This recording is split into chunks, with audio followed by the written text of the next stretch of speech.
नमस्कारः।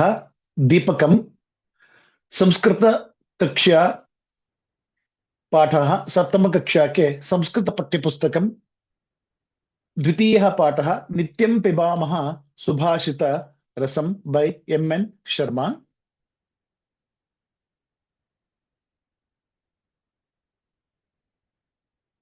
द्वितीयः पाठः नित्यं पिबामः संस्कृत सुभाषित रसं।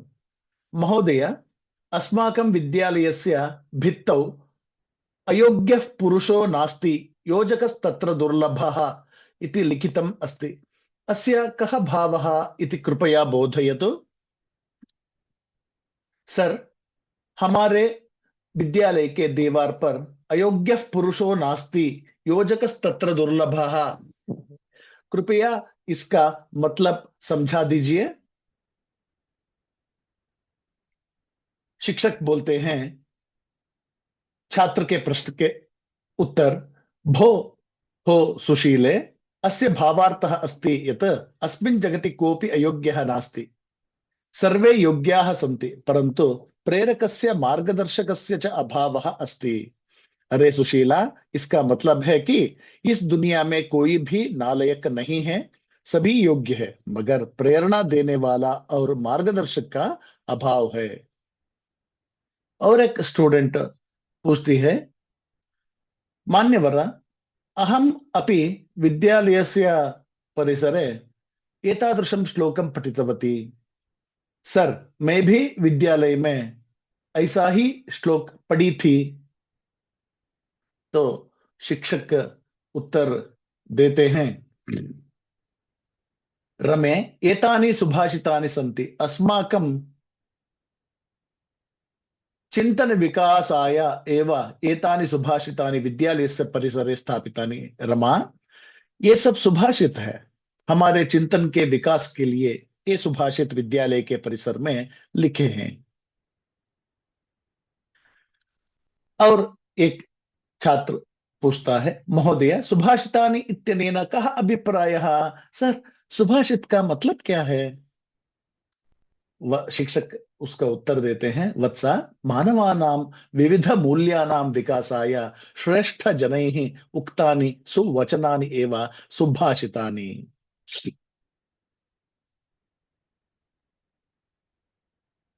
शिक्षक उसका उत्तर देते हैं, बेटा, मान आदमी के मूल्यों के विकास के लिए महान लोगों के द्वारा कही गई अच्छी बातें ही सुभाषित कहलाता है। और एक स्टूडेंट छात्र प्रश्न पूछता है, श्रीमन, सुभाषितानां पठनेन कः लाभः? श्रीमन, सुभाषितों को पढ़ने से क्या फायदा? प्रिय सुरेश, सुभाषितानां पठनेन अस्माकं नैतिकः सामाजिकः च विकासः भवति। अस्माभिः किं कर्तव्यं, किंचन कर्तव्यम् इति सुभाषितानि बोधयन्ति। प्रिय सुरेश, सुभाषितों को पढ़ने से हमारा नैतिक और सामाजिक विकास होता है। हमसे क्या करना, क्या नहीं करना सुभाषित बताते हैं। अहो, वयम अपि सुभाषितानि पठितुम इच्छामः, कृपया अस्मान् पाठयतु। तो हम भी सुभाषित पढ़ना चाहते हैं, कृपा करके हमको पढ़ाइए। शिक्षक बोलते हैं, समीचीनम तर्हि वयम सुभाषितानां रसं पिबामः। अच्छा लगा, तो हम सुभाषितों का रस आस्वादन करते हैं। पहला श्लोक, वस्त्रेण वपुषा वाचा विद्यया विनयेन च वकारैः पञ्चभिर्युक्तो नरो भवति पूजितः। पदच्छेद, वस्त्रेण वपुषा वाचा विद्यया विनयेन च वकारैः पञ्चभिः युक्तः नरः भवति पूजितः। अन्वय, वस्त्रेण वपुषा वाचा विद्यया विनयेन च इति एतैः पञ्चभिः वकारैः युक्तः नरः पूजितः भवति। भावार्थः, यः जनः समुचितानि वस्त्राणि धरति, शरीरेण स्वस्थः अस्ति, सदा सुमधुरम हितकरम च वचनम वदति, सर्वदा अध्ययने संलग्नः भवति, तथा च विनम्रतया च व्यवहरति, तादृशः पंचभिः वकारैः वस्त्रं वपुः वाक् विद्या विनयः इत्येतैः युक्तः मनुष्यः लोके सम्मानं प्राप्नोति। इसका अन्वय, और अन्वय मतलब नेचुरल ऑर्डर। श्लोक में पद इधर उधर छंदो भंग न हो, इसलिए वो श्लोक के अनुसार पर छंद के नियम के अनुसार बनता है, मगर हम उसका अर्थ अन्वय के अनुसार देखा जाए तो नेचुरल ऑर्डर में हम पद को हम कर्तृ कर्मा क्रिया के अनुसार रख देते हैं, तो उसको नेचुरल ऑर्डर बोलते हैं। वो इंग्लिश में इसका मतलब दिया है, हिंदी में भी इसका मतलब दिया है, और भावार्थ में अभी बता रहा हूं। जो व्यक्ति अच्छे कपड़े पहनता है, शरीर से तंदुरुस्त है, हमेशा अच्छी बातें करता है, हमेशा अध्ययन करता है, वैसे ही विनय से व्यवहार करता है, ऐसे पांच वकार, वस्त्र माने कपड़ा, वपु माने शरीर, वाक माने बोली, विद्या माने ज्ञान, विनय माने विनम्रता, इनसे मिला हुआ आदमी समाज में गौरव पाता है। द्वितीयः श्लोकः। षड्दोषाः पुरुषेणेह हातव्या भूतिमिच्छत, निद्रा तन्द्रा भयं क्रोधः आलस्यं दीर्घसूत्रता। पदच्छेदः। षड् दोषाः पुरुषेण इह हातव्याः भूतिम् इच्छता, निद्रा तन्द्रा भयं क्रोधः आलस्यं दीर्घसूत्रता। अन्वयः। इह भूतिम इच्छता पुरुषेण निद्रा तंद्रा भयं क्रोधः आलस्यं दीर्घसूत्रता इत्येते षड् दोषाः हातव्याः। भावार्थः। अस्मासु निद्रादयः षड् दोषाः भवन्ति, एते अस्माकम् ऐश्वर्यस्य उन्नतेश्च अवरोधकाः भवन्ति।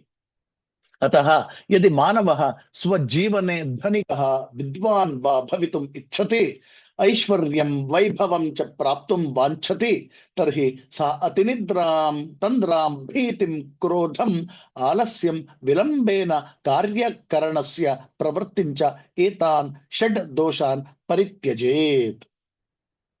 भावार्थ। हमारे अंदर नींद आदि 6 गलतियां होती है, ये हमारे ऐश्वर्य का और प्रगति का बाधक है।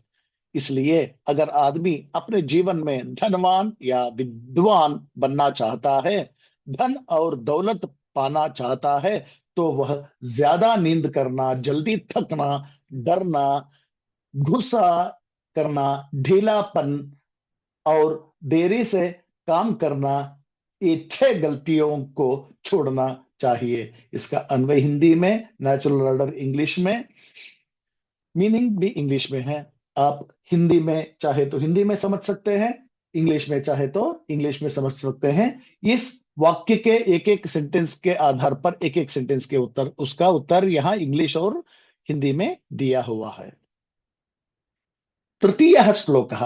अद्भिर्गात्राणि शुध्यन्ति मनः सत्येन शुध्यति,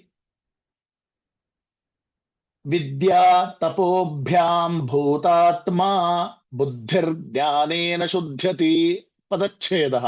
अद्भिः गात्राणि शुध्यन्ति, मनः सत्येन शुध्यति, विद्या तपोभ्याम भूतात्मा बुद्धिः ज्ञानेन शुध्यति। अन्वयः। गात्राणि अद्भिः शुध्यन्ति, मनः सत्येन शुध्यति, भूतात्मा विद्या तपोभ्याम शुध्यति, बुद्धिः ज्ञानेन शुध्यति। भावार्थः। प्रतिदिनं स्नानेन मानवस्य शरीरं स्वच्छं भवति, सत्येन मनः पवित्रं भवति, सत्यकथनेन मनसि द्वन्द्वः भीतिः च न भवति, नित्यं विद्याभ्यासेन परिश्रमेण च जीवस्य शुद्धिः भवति, ज्ञानेन च बुद्धिः निर्मला भवति। अतः मनुष्यः नित्यं स्नानं, सत्यकथनं, विद्याभ्यासं, परिश्रमं, ज्ञानार्जनं च कुर्यात्। इसका भावार्थ हिंदी में। हर दिन नहाने से आदमी का शरीर साफ होता है, सच्चाई से मन शुद्ध होता है, सच्चाई से मन में दुविधा और डर नहीं होता है, और ज्ञान से बुद्धि साफ होती है। इसलिए आदमी हर दिन नहाना, सच्चा बोलना, पढ़ना, मेहनत करना, ज्ञान को कमाना चाहिए। इसका नेचुरल ऑर्डर मतलब अन्वय हिंदी, इंग्लिश, और भावार्थ हिंदी और इंग्लिश में है, आप देख सकते हैं। चतुर्थः श्लोकः। उत्तरं यत् समुद्रस्य हिमाद्रेश्चैव दक्षिणं वर्षं तद् भारतं नाम भारती यत्र सन्ततिः। पदच्छेदः। उत्तरं यत् समुद्रस्य हिमाद्रेः च एव दक्षिणं वर्षं तद् भारतं नाम भारती यत्र सन्ततिः।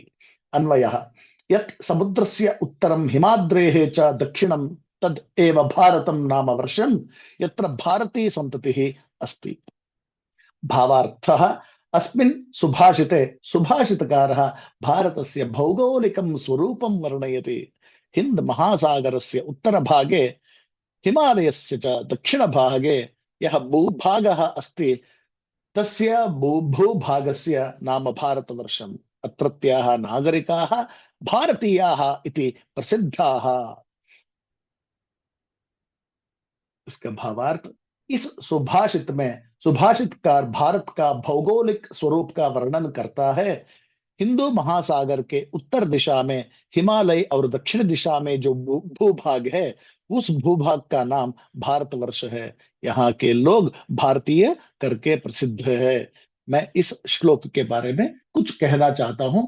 यह श्लोक विष्णु पुराण से लिया गया है।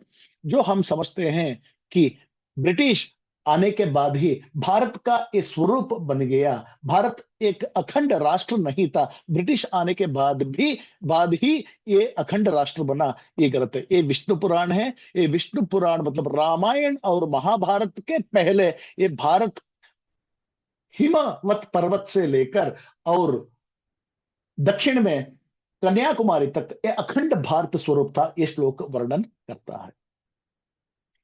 पंचमः श्लोकः। जलबिंदु निपातेन क्रमशः पूर्यते घटः स हेतुः सर्व विद्यानां धर्मस्य च धनस्य च।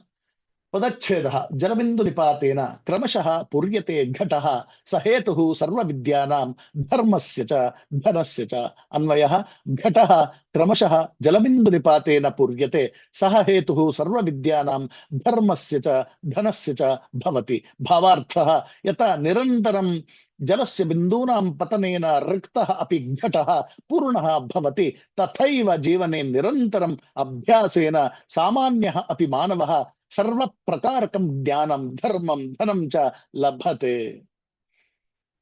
इसका भावार्थ। जैसे लगातार पानी के बूंदों के गिरने से खाली घड़ा भी भर जाता है, ऐसे ही जीवन में लगातार अभ्यास से आम आदमी भी सभी प्रकार के ज्ञान, धर्म और पैसा पाते हैं। इसका अन्वय नेचुरल ऑर्डर, भावार्थ, उसका अर्थ मीनिंग इंग्लिश में और हिंदी में है, देखिए। षष्ठः श्लोकः।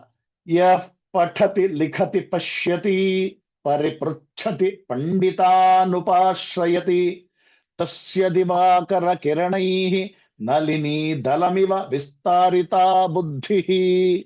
पदच्छेदः। यः पठति लिखति पश्यति परिपृच्छति पंडितान् उपाश्रयति तस्य दिवाकर किरणैः नलिनी दलम् इव विस्तारिता बुद्धिः। अन्वयः। यः पठति लिखति पश्यति परिपृच्छति पंडितान् उपाश्रयति तस्य च बुद्धिः दिवाकर किरणैः नलिनी दलम् इव विस्तारिता बुद्धिः भवति। भावार्थः।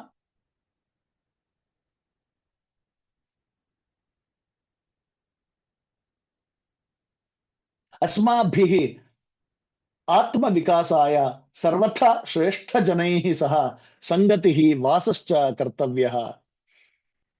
यतो हि यह निरंतरं पठति अर्थात स्वाध्यायं करोति, लिखति, पश्यति, विविधान् प्रश्नान् करोति, स्वस्य संशयं दूरीकरोति, ज्ञानी जनानाम् आश्रये समीपे तिष्ठति, तस्य बुद्धिः तथैव वर्धते यथा सूर्यस्य किरणैः कमलं पूर्णतया विकसितं भवति।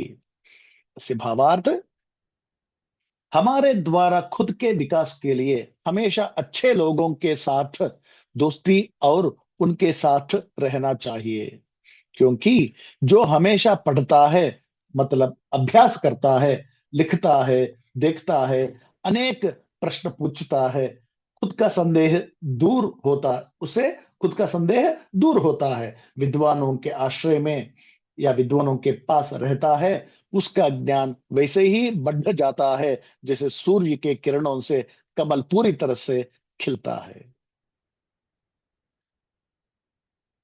सप्तमः श्लोकः।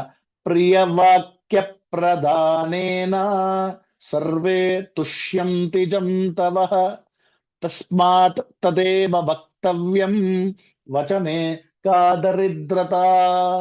पदच्छेदः। प्रियवाक्य प्रदानेन सर्वे तुष्यन्ति जन्तवः, तस्मात् तत् एव वक्तव्यं वचने का दरिद्रता। अन्वयः। सर्वे जन्तवः प्रियवाक्य प्रदानेन तुष्यन्ति, तस्मात् तदेव वक्तव्यं वचने का दरिद्रता। भावार्थः। मधुर भाषणेन सर्वे अपि प्राणिनः अस्माकं सर्वाणि मित्राणि माता पिता भ्राता इत्यादयः प्रसन्नाः भवन्ति। मधुर भाषणेन कापि हानिः नास्ति, अतः सर्वदा मधुर भाषायाम् एव करणीयं। मधुर भाषणे कदापि संकोचः न करणीयः। इसका अन्वय और नेचुरल ऑर्डर हिंदी और इंग्लिश में है, देखिए। भावार्थ। अच्छी बातों से सभी प्राणियां भी, हमारे सभी दोस्त, माँ, पिता, भाई आदि खुश होते हैं। मीठी बातों से कुछ भी खराब नहीं है, इसलिए हमेशा अच्छी बातों ही करना चाहिए। मीठी बातों को करने में कभी भी लज्जा नहीं करना चाहिए। अष्टमः श्लोकः। आलस्यं हि मनुष्याणां शरीरस्थो महान् रिपुः, नास्त्युद्यम समो बन्धुः कृत्वा यं नावसीदति। पदच्छेदः। आलस्यं हि मनुष्याणां शरीरस्थः महान् रिपुः, न अस्ति उद्यम समः बन्धुः कृत्वा यं न अवसीदति। अन्वयः। आलस्यं हि मनुष्याणां शरीरस्थः महान् रिपुः अस्ति, उद्यम समः बन्धुः नास्ति। जनः यम उद्यमं कृत्वा न अवसीदति। भावार्थः। आलस्यम् एव मनुष्यस्य शरीरे विद्यमानः महान् शत्रुः अस्ति, तत् एव अस्माकं कार्यस्य सम्पादने अवरोधकं भवति। परिश्रमः एव अस्माकं वास्तविकं मित्रम् अस्ति। यः परिश्रमं करोति सः कदापि दुःखं न प्राप्नोति। भावार्थ। ढीलाई ही आदमी के शरीर में उपस्थित बड़ा दुश्मन है, वह ही हमारे काम पूरा करने में रोकता है। मेहनत ही हमारा सच्चा दोस्त है। जो परिश्रम करता है वह कभी भी दुखी नहीं होता है, इसलिए हमेशा मेहनत करना ही चाहिए। इसका मीनिंग इंग्लिश में भी है, आप देख लीजिए। अंतिमः श्लोकः। नवमः श्लोकः। अष्टादश पुराणेषु व्यासस्य वचनद्वयम्, परोपकारः पुण्याय पापाय परपीडनम्। पदच्छेदः। अष्टादश पुराणेषु व्यासस्य वचनद्वयम्, परोपकारः पुण्याय पापाय परपीडनम्। अष्टादश पुराणेषु व्यासस्य वचनद्वयम् अस्ति, परोपकारः पुण्याय परपीडनं पापाय च भवति। भावार्थः। महर्षेः वेदव्यासस्य अष्टादश पुराणानां सारः वचनद्वये अस्ति। महर्षि वेदव्यास के 18 पुराणों का फल या सारांश दो बातों में है। परेषां उपकारेण पुण्यम भवति, दूसरों को मदद करने से अच्छा फल मिलता है। परेषां पीडनेन पापम भवति इति, दूसरों को पीड़ा देने से बुरा फल मिलता है। अतः अस्माभिः सर्वदा परोपकारः करणीयः, अन्येषां पीडनं कदापि न करणीयम्। इसलिए हमारे द्वारा हमेशा दूसरों की मदद करना चाहिए, दूसरों को पीड़ा का भी नहीं देना चाहिए। इसका अन्वय मतलब नेचुरल ऑर्डर हिंदी इंग्लिश में, और भावार्थ भी हिंदी और इंग्लिश में है, आप देख लीजिए। वी नो वर्ड मीनिंग, वयम शब्दार्थान जानीमः। शब्द उसका संस्कृत में अर्थ, हिंदी में अर्थ और इंग्लिश में अर्थ, और आप चाहे तो उसको मातृभाषा में लिखिए, अपनी मातृभाषा कन्नड़ तेलुगु जो भी है लिखिए। वयम अभ्यासम कुर्मः, हम अभ्यास करते हैं। अधोलिखिता नाम, नीचे लिखे हुए प्रश्नानाम, प्रश्नों के उत्तराणि उत्तर, एक पदेना, एक पद में पद से लिखन्तु लिखिए। नरः आदमी, कतिभिः कितने, वकारैः वकारों से, पूजितः पूजित, भवति होता है। उत्तर है कतिभिः के लिए पंचभिः। पुरुषेण कति दोषाः हातव्याः, पुरुष के द्वारा कितने दोष को दूर करना चाहिए। कति कितने, उत्तर है षट। बुद्धि ही केन शुद्ध्यति, बुद्धि किससे शुद्ध होता है। केना किससे, उत्तर है ध्यानेना। जलबिंदु निपातेना क्रमशः कह पूर्यते, पानी बिंदु बिंदु गिरने से क्रम से क्या पूरा होता है, क्या है, तो उत्तर है घटः, घड़ा। आलस्यम केशाम महान रिपुः अस्ति, लेजीनेस या आलस किसके बहुत बड़ा रिपु मतलब शत्रु, अस्ति है, केशाम किसका, मनुष्याणाम मनुष्यों का। निम्नलिखितानां प्रश्नानाम उत्तराणि पूर्ण वाक्येन लिखन्तु, नीचे लिखे गए प्रश्नों को के उत्तर पूरे वाक्य में लिखिए। नरः कथम पूजितः भवति, आदमी कैसे पूजित होता है। नरः वस्त्रेण, कपड़े से, वपुषा शरीर से, वाचा बोली से, विद्यया विद्या से, विनयेन विनय से, च वकारैः ए वकारों से, पंचभिः वकारैः पांच वकारों से, युक्तः नरः युक्त आदमी पूजितः भवति गौरव पाता है। पुरुषेण के दोषाः हातव्याः, पुरुष के द्वारा मतलब आदमी के द्वारा कौन से दोषों को हातव्याः दूर करना चाहिए। पुरुषेणा आदमी के द्वारा निद्रा नींद, तंद्रा थकान, भयम डर, क्रोध गुस्सा, आलस्यम आलस, दीर्घ सूत्रता लंबे देर तक एक छोटा सा काम करना और ये षड दोषाः छह दोष को हातव्याः दूर करना चाहिए। कस्य बुद्धि विस्तारिता भवति, किसकी बुद्धि बढ़ जाता है। यह पठति जो पढ़ता है, लिखति लिखता है, पश्यति देखता है, परिपृच्छति अपने संशयों को दूसरों से पूछता है, पंडितान उपाश्रयति विद्वानों का आश्रय लेता है, च और तस्य बुद्धि ही उसकी बुद्धि विस्तारिता बढ़ जाती है, भवति। किम कृत्वा मनुष्य नावसीदति, क्या करके मनुष्य दुखी नहीं होता है। उद्यमम कृत्वा मनुष्य नावसीदति, मेहनत करके आदमी कभी भी दुखी नहीं होता है। व्यासस्य वचनद्वयम किम, व्यास के, महर्षि वेद व्यास के जो दो बातें जो बहुत ही प्रसिद्ध है वो क्या है। व्यासस्य वचनद्वयम परोपकार पुण्याय, दूसरों को मदद करने से पुण्य मिलता है। पापाय परपीडनम, दूसरों को दुख देने से हमको पाप मिलता है। उदाहरणानुसार, उदाहरण के अनुसार श्लोकांशान, श्लोक के एक पंक्तियों के यथोचितम योजयन्तु, आप जोड़िए, उसका दूसरा पंक्ति जोड़ दीजिए। विद्यया वपुषा वाचा वस्त्रेण विनयेन च, इसका है वकारैः पंचभिर्युक्तो नरो भवति पूजितः।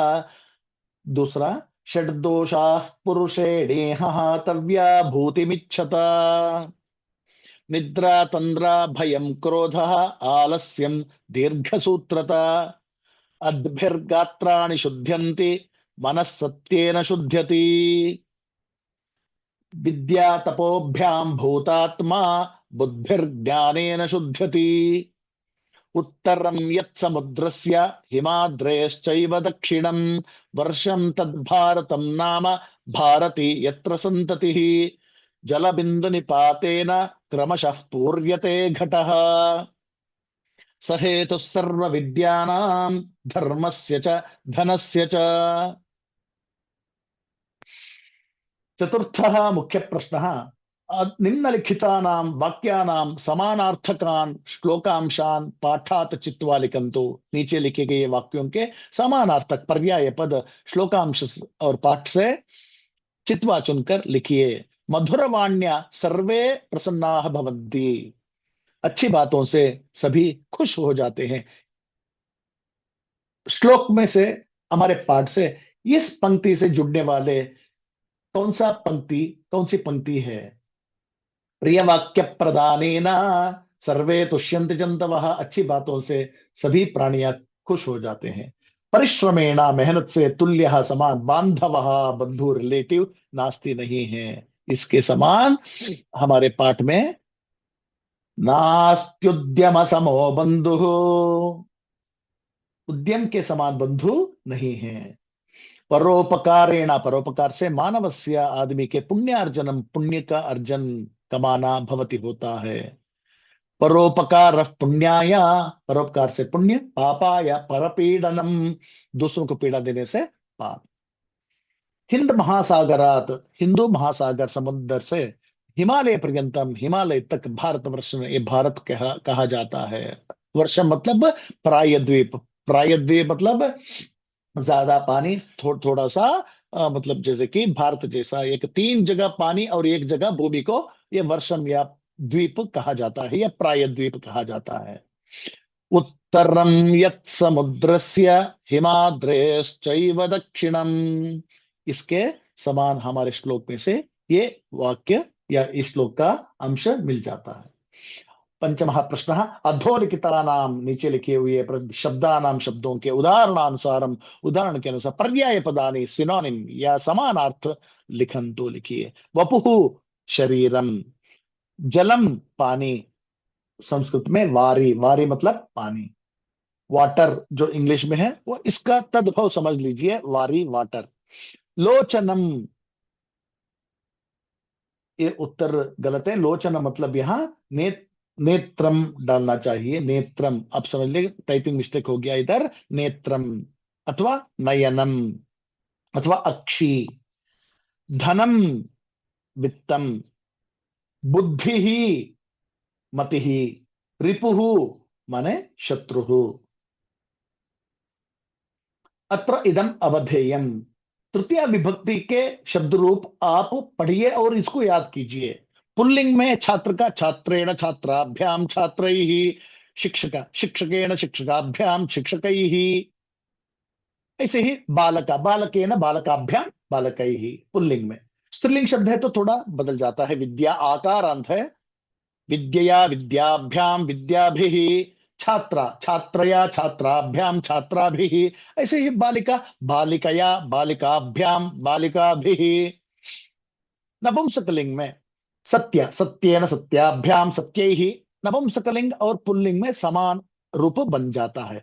ज्ञान ज्ञानेन ज्ञानाभ्याम ज्ञानैः, किम केन काभ्याम कैः, फला है तो फलेन फलाभ्याम फलैः, ऐसे इसको याद कीजिए, अगले प्रश्न में आपको मदद करेगा।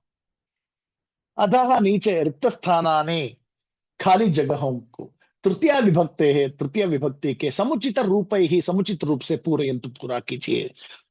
उदाहरण सुधाखंडेन सुधाखंडाभ्याम सुधाखंडैः, पुल्लिंग है, जैसे ही पुल्लिंग देखिए, वृक्षेण वृक्षाभ्याम वृक्षैः। लता शब्द स्त्रीलिंग है तो लतया लताभ्याम लताभिः। देश शब्द पुल्लिंग है, देशेन देशाभ्याम देशैः। पुण्यम नपुंसकलिंग है, पुण्येन पुण्याभ्याम पुण्यैः। विनय शब्द पुल्लिंग है तो विनयेन विनयाभ्याम विनयैः। कोष्ठ के बॉक्स में पदानि वर्ड्स विलिख्या, लिखकर, सुभाषित सुभाषितम, सुभाषित को पूरयन्तु, पूरा कीजिए। उत्तरम यत् समुद्रस्य हिमाद्रेश्चैव दक्षिणम। छूटे हुए पदों को यहां जोड़ दीजिए बस। वर्षम तद्भारतम नाम भारती यत्र संततिः, प्रियवाक्य प्रदानेन सर्वे तुष्यन्ति जन्तवः, तस्मात् प्रियं हि वक्तव्यं वचने का दरिद्रता। अष्टमः प्रश्नः, उपर्युक्तानि, ऊपर लिखे गए सुभाषितानि पठित्वा, पढ़कर, हमारे पाठ के जो सुभाषितों को पढ़कर, रिक्तस्थानानि, खाली जगह पूरयन्तु, पूरा कीजिए।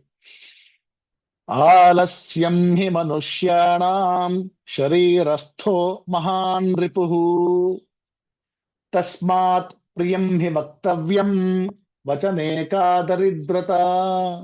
तृतीयः प्रश्नः, यः पठति लिखति परिपृच्छति, पृच्छति परिपृच्छति पंडितान् उपाश्रयति, स हेतुः सर्व विद्यानां धर्मस्य च धनस्य च। विद्या तपोभ्याम भूतात्मा बुद्धिर्ज्ञानेन शुध्यति। योग्यता विस्तार है तो अपने अपने ज्ञान को आप बढ़ा सकते हैं इससे। सो पर्याय पदानि, संस्कृत में अमरकोश है, अमर सिंह ने लिखा हुआ अमरकोश नाम का पुस्तक है। तो एक वर्ल्ड दुनिया का एक याद करने वाली डिक्शनरी अगर कोई है तो वो अमरकोश है। बहुत सारे मतलब हर एक पद का मतलब पर्याय पद मिल जाता है उसमें। तो इस पाठ में आए हुए शब्दों के कुछ पर्याय पद यहां दिए हैं। उदाहरण के लिए वपु मतलब शरीर है, गात्रम आल्सो शरीर, वपुहु माने शरीर, संहननम माने शरीर, शरीर वर्ष्मा माने शरीर, विग्रह माने शरीर। ऐसे नरा भूति, भूति मतलब ऐश्वर्य, मनहा मन, बुद्धि ज्ञान, धन पैसा, पंडित विद्वान, दिवाकरा सूर्य, जंतु मतलब प्राणी, रिपु मतलब शत्रु, इन सबके बहुत सारे पर्याय पद दिए हैं, आप पढ़ सकते हैं। और परियोजना कार्यम माने प्रोजेक्ट वर्क, शुद्ध इति धातोः लट्लकारस्य रूपाणि स्फोरक पत्रे लिखित्वा आनयन्तु। शुद्ध शुद्ध्यति, शुद्ध्यतः शुद्ध्यन्ति, शुद्ध्यसि शुद्ध्यतः शुद्ध्यथा, शुद्ध्यामि शुद्ध्यावः शुद्ध्यामः। ये लट लकार वर्तमान के रूप है, वो स्फोरक मतलब एक चार्ट पेपर में लिख के आप स्कूल में जाइए और कक्षा में आप डिस्प्ले बोर्ड में लगाइए। सुभाषितेषु आगतानि, सुभाषितों में आगतानि आए हुए तृतीया विभक्ति रूपाणि, तृतीया विभक्ति के रूपों को संग्रह्य कलेक्ट करके उत्तर पुस्तिकायां लिखतु, अपने क्लास वर्क में लिखिए। तेषां प्रयोगं कृत्वा वाक्यानि अपि लिखन्तु, उसको प्रयोग करके वाक्य में भी प्रयोग कीजिए। उदाहरण, ज्ञानेना, विद्यया, वपुषा, वाचा, ये सभी तृतीया विभक्ति के, इसमें ये पदों को आप संग्रह कीजिए और उसके ऊपर वाक्य भी बनाइए। कार्यकलाप, सुभाषित कंठपाठ विषय, सुभाषित के ये 9 सुभाषित है उसके बारे में एक प्रतियोगिता, एक कंपटीशन वर्गे, ग्रुप में, कक्षायाम क्लास में, विद्यालय और स्कूल में च आयोजन तो आप कीजिए। एक मेमोरी, सुभाषित मेमोरी कंपटीशन, स्मरण योग्यता परीक्षा को आप आयोजन कर सकते हैं। धन्यवाद।